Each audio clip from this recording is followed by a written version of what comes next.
Hello everyone, welcome back to Triad Travelogues. I am Richard and I'm coming at you today from the outskirts of Shanghai, China to tell you a story about the creepiest guy that I have ever met who was teaching English in China.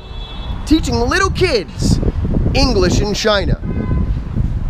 Now rest assured, my friends, I'm not going to be showing you any footage of me vomiting all over myself today, and I also will not be discussing my balls with you today.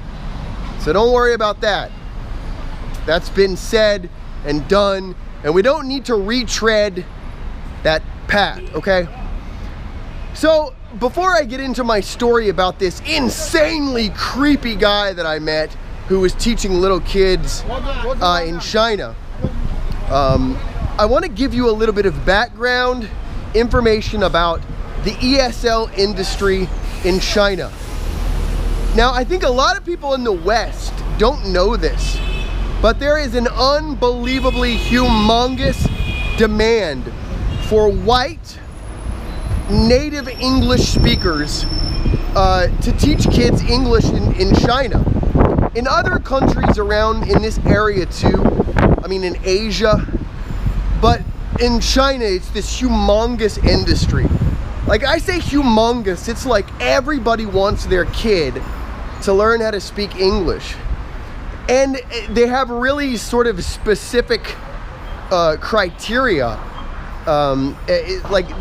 Again, they want it to be white people like me, preferably from a place like Great Britain or the United States of America or Australia, right? Oh look, litter. You guys see that? Oh my God, that woman just literally, she just had a cup in her hand, she was drinking, she just threw it on the ground like, I don't care about the country I live in, I don't care, I'm gonna trash everything. I'm gonna trash this country. I'm gonna throw my cup on the ground. I'm sorry, that was a tangent that I shouldn't have gone on. I'm sorry. Okay, so anyway, yeah, there's this really big industry here, and for a really long time the legal criteria to get a visa to come here and work was pretty lax, and the rules that weren't really lax were sort of bendable, so you could pay like an agency to fudge the paperwork, to make it look like you had a degree, to make it look like you weren't, you know, a felon in the country that you came from. So this industry sort of attracted or attracts a lot of weirdos. Case in point. But we're not talking about my kind of weirdo today, which is just a cool, eccentric dude who's misunderstood by the world at large. No, we're talking about creeps and weirdos today. And I am not a creep and a weirdo. So because of the fact that this industry attracts a lot of weirdos, when you teach English in China, you tend to meet a lot of weirdos. And I guess that weirdos tend to think that other people think like they do, so they think you're a weirdo too, because you're kind of in the same situation as them, you know? So, I'm gonna tell you my story now. It took 4 minutes to lead up to me telling you this story. Okay, so I used to work with this dude, and I worked with him for like 6 months, and he ended up quitting the job he worked at, but we kept in touch. And this guy was like what people would call a sexpat. And a sexpat is exactly what it sounds like. It's an expat who is in this country or whatever country for one reason and one reason only. And he, you know, he was just like, he really liked women. He hit on everyone, man. He was the dude who like, you just knew if you introduced him to a reasonably attractive woman, he'd be all over her. Anyway, it was his birthday one day, and he contacted me and he said, we're gonna have teppanyaki, this Japanese style buffet kind of. The chef is like at the table with you, and he cooks in front of you, and it's really great food. Would you like to come and bring your wife? And at the time, my wife was pregnant. I think she was in her second trimester, so this was a good 2.5 years ago. And I said, okay, I'll come. And we met him at a bar. And it was me and my wife, and we got there early.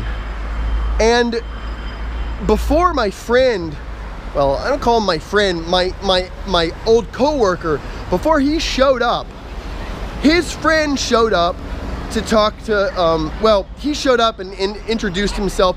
I don't remember the guy's name, but red flag number 1, dude was wearing a fedora. And look, you know what? I'm not anti-fedora. I know there are a lot of people on Reddit and just on the internet that hate fedoras, and they associate them with like socially inept neckbeard types. But this was like, and look, you know what? If you go through my videos, some of my older videos, I'm sure you can find a video or two where I'm wearing a fedora. So I'm not ragging on the fedora. I'm just saying it's a red flag, okay? He tells me he's from the United States, and I don't remember where he was from exactly, but I think it was somewhere in Florida. So we're gonna call that red flag number 2. Fedora from Florida. And this guy had a neck beard, like a real neck beard, you know? So that's red flag number 3. So this dude looked the part, you know? Like if you had a tutor, if you had just hired some dude to teach your kid, and this guy showed up at your door for a job interview, you would be like, go away, you weird looking creep, you know? Just go. No, it's not gonna work out. You wouldn't even need to talk to him. He was just a weird looking dude. Anyway, it turns out this guy had only been in China for like 2 weeks, and he had met my old coworker like a week prior to that. So all the people that were gonna be at this get together, he didn't really know them. He was just some new guy that I guess he met at a bar or whatever. So okay, I was talking to him, and he's like, I asked him, what do you do? And he said, well, I teach English. And I said, oh, I teach English too. So okay, cool, we're talking. And he says, man, some of those girls are pretty sexy, right? And I was like, what the hell? Like, and I thought, you know, maybe this guy actually teaches high school. Maybe he's talking about some of the older girls, which isn't okay, but it's a little bit more okay than if he was talking about like kindergartners, right? So I was like, oh, you teach older students? And he was like, oh, they're like 12, 13. And I was like, dude, are you calling 12 and 13-year-old girls sexy? And he was like, yeah, dude. He was like, you know what? You know, today or yesterday or whatever, I gave them an assignment. I was in the class and I gave them a creative writing assignment. And I asked them to write a paper about what they liked about their new teacher, like the things that they liked about their new teacher. Okay, so basically he had given these 12, 13-year-old students an assignment to write a paper about the things that they liked about him. And that in and of itself is friggin' weird. But anyway, he says, man, you should have seen some of the stuff that the girls wrote. It was like really pretty explicit sexual stuff that they wrote about me. Like these girls want my dick. And so at this point, I recognized that dude's full of shit. I mean, like if I gave my 12 and 13-year-old students a writing assignment and said like the same writing assignment, they would write like, I do homework, I like teacher, I go sleep. I would not expect any explicit sexual writing, or even like if I get a coherent sentence from a 13-year-old student, I'm happy. So obviously the guy's bullshitting me. But it doesn't matter. Even if the whole story is fake, even if he never really gave that writing assignment to them, it's an odd story to tell somebody that you just met.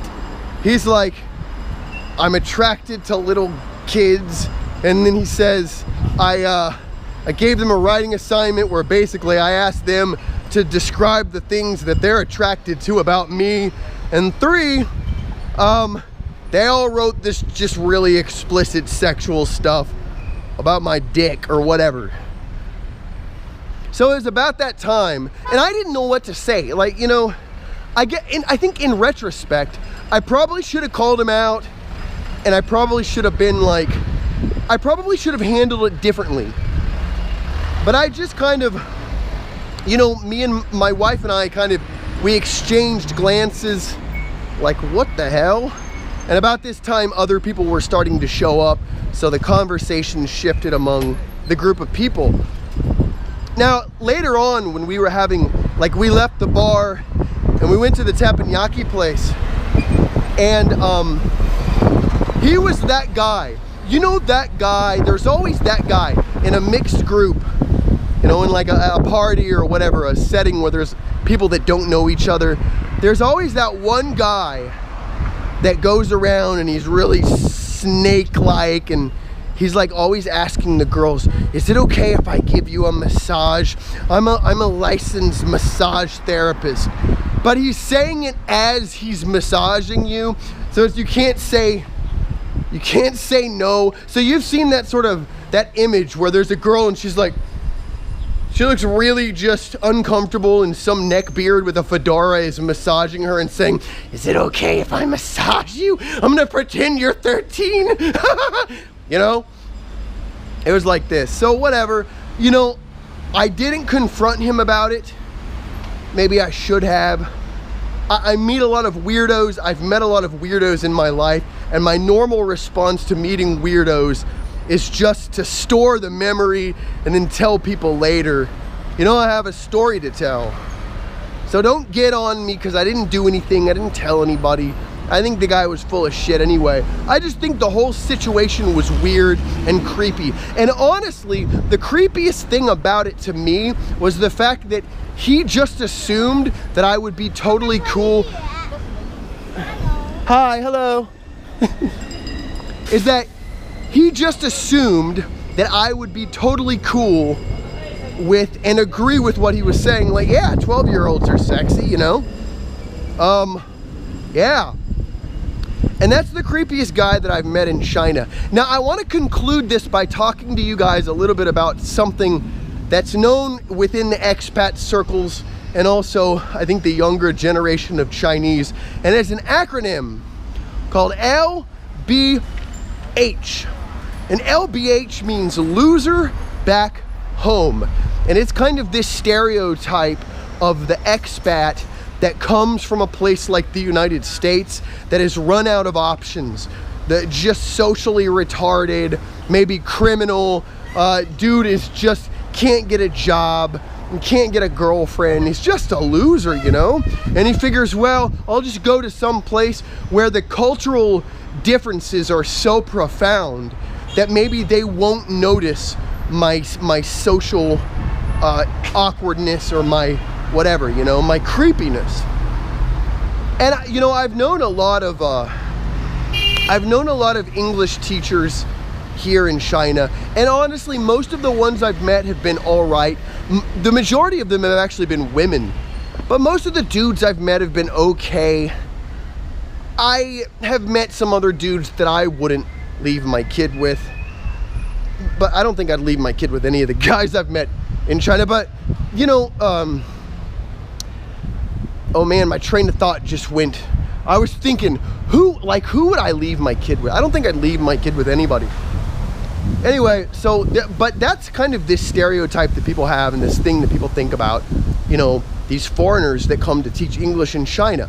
You know, oh, you're just a loser back home. The thing about that is, you know, it is a problem. And I'm gonna actually put some links in the description section of this video. I'm gonna put some links to stories about like bad foreigners, bad people who have come to China and taken advantage of kids. So you can see that there is evidence that this does happen.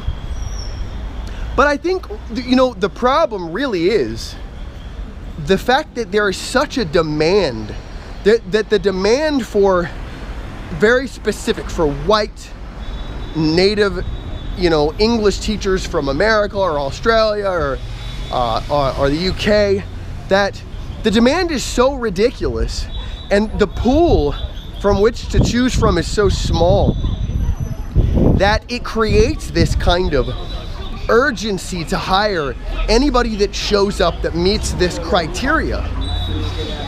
So really the issue with this whole loser back home thing, and the issue with these bad people coming from other countries to start over and, you know, escape from whatever issues they had at home, legal or moral or otherwise, is this demand. You know, like if there wasn't such a demand for native English speakers, if it wasn't so important for like every kid here to learn how to speak English from a white person, you know, there wouldn't be this issue. I'm not saying that the people who come here that are bad are not to blame for the problems they cause.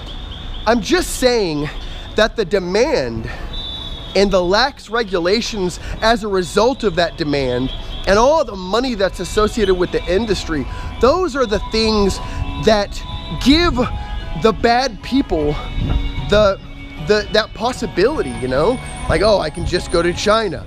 I'm a bad person, but I can just go to China and, you know, people won't care. They'll let me teach their kids. And obviously that kind of environment is going to attract weirdos. It's inevitable, right? Okay, so I ended up going through like a kind of a wind tunnel. There's two buildings, and when you walk through them, there's just a lot of wind, and it interrupts the audio, and you can't hear anything I'm saying when I'm videotaping. So now I'm at my work, I'm at my school, and I want to just add a couple of things.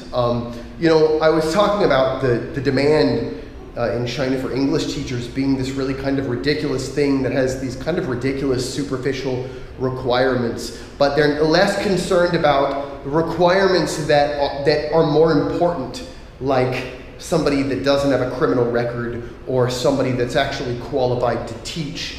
You know, so that specific demand, it's not the demand, it's the specifics that are behind that demand that are just kind of ridiculous. And I think recently China has changed the rules, or at least they're a lot more strict now within the last couple of years, upholding these laws that set requirements for people to come here, to get work visas, to teach and to do other things. So you have to have a degree. You have to have a 4-year degree. It doesn't have to be in teaching, but you do have to have a degree.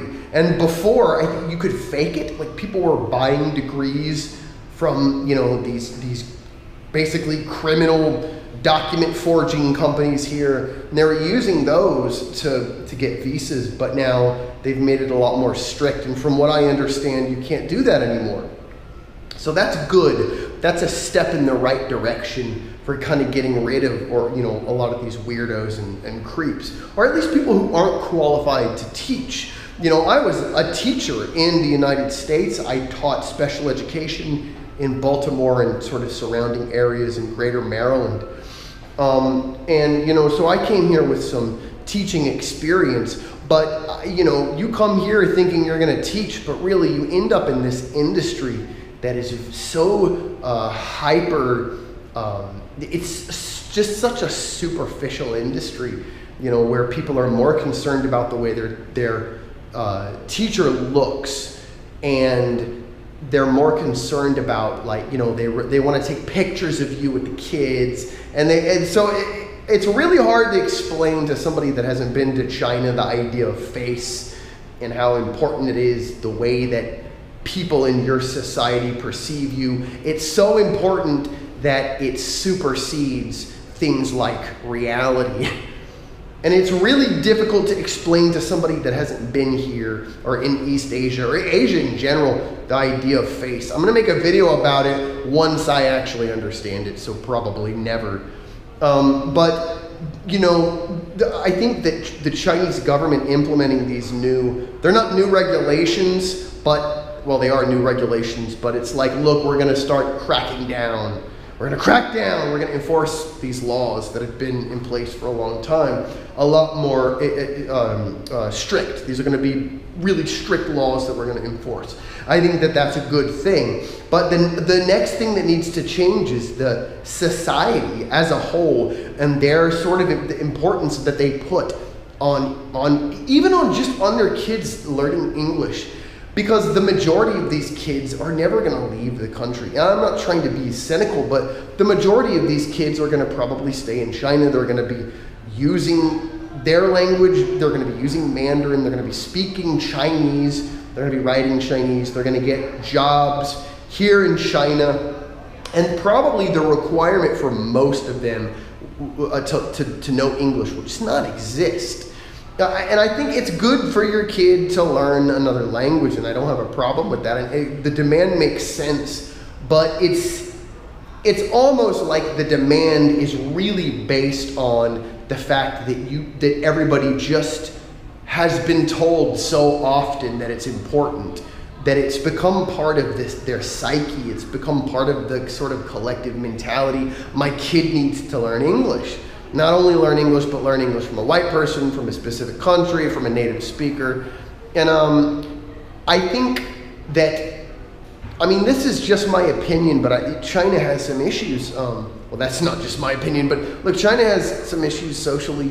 And China is a very big place. There are a lot of people here. There is a lot of intelligence here. There's a lot of industry here. And China has an immense amount of potential to be great, to be big in terms of, you know, the world, on the world stage. But I really do think that some of the priorities socially really need to be looked at objectively. And it's going to take a lot of generations to get to that point where people are more into the idea of thinking critically and questioning the things that happen around them and questioning why these things are important to us. You know, just sort of questioning their social conditioning. And I think that is the foundation of this really odd industry. And I think once the social conditioning kind of wears off, and I'm not talking about, you know, government, I'm just talking about society as a whole. I think once people start really objectively questioning why they do the things that they do, you know, I think this industry will crumble and fall to the ground because it's really not a necessary industry. I mean, the industry is necessary, but the industry in the manner that it exists today is weird and superficial and unnecessary, and it attracts weirdos and creeps. And I've rambled on a little bit, and I'm sorry about that. It's just I wanted to get all of this stuff out. Wanted to say everything. You know, I don't write scripts for these because I'm lazy, so I just talk, you know, out of my ass. Well, this is my mouth, not my ass, but I talk out of my mouth. So anyway, if you like this video, give it a big thumbs up, subscribe to my channel, type some stuff into the comments. Be like, you're ugly, and I hate you, and everything you said is stupid, and I hope you die. That's cool if you want to say that, or you can give me a nice comment or whatever. Yeah, thank you for watching Triad Travelogues. I'm Richard. I'll see you next time.